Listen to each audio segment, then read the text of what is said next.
ভাই দাড়িটা কি কাটা যাবে ভাই? দেখি চুলবেড়ার দোকান এটা ডাক্তারের চেম্বার ভাই। কি দেখি কি মনে হচ্ছে চেম্বারে আমার দাড়ি একটু কাটতে হবে, শ্বশুর বাড়ি যাবো, ব্যস্ত ব্যস্ত কাটে দাও। আচ্ছা ভাই বস ভাই ছাগলটি থেকে অবাক হয়ে যাবে, আমার আর চিনতে পারবে না। কি করতে হবে ভাই? ঠিক আছে ভাই, কি করতে হবে? আমার দাড়ি মানে একটু সাইজ সুইজ করে দাও। আচ্ছা ঠিক আছে।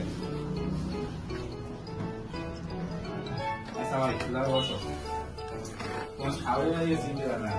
আরে ভাই আমার শালি আছে সাইড সাইডে ভাই, এবার তোমার না আসলে শালি দিয়ে কি হবে?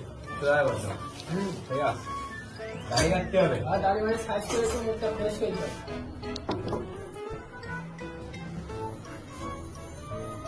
তোমার ছাগলটি লাগিয়ে দেখো না দাঁড়াই না তুমি দিয়ে গেছে।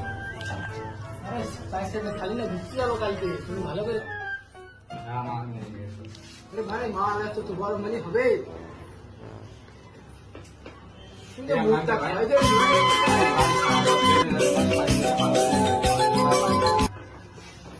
ঠিক আছে ভাই। সামনে আমরা উঠে যাবে যে ভাব করতেছ। আচ্ছা এরকম করে থাকবে ভাই 10-15 মিনিট, তারপরে মুখ একদম সাদা ধাপ ধরে যাবে। তুমি একটু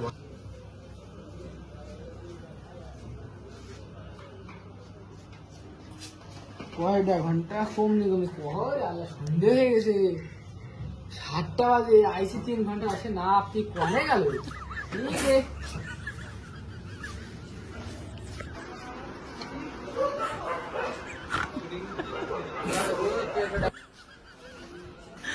আরে তুই এখানে কি করছিস?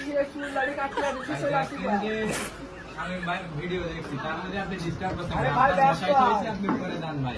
ব্যস্ত আর আমি এসে কাজ বাজ করতে হবে, শ্বশুর বাড়ি যাবো তো কলাম না, ব্যস্ত তো। না আপনি গেলে যান। আরে ভাই তুই আয়, দোকানে আয়, চল। আচ্ছা ভাই চলেন, আসেন আসেন আসেন।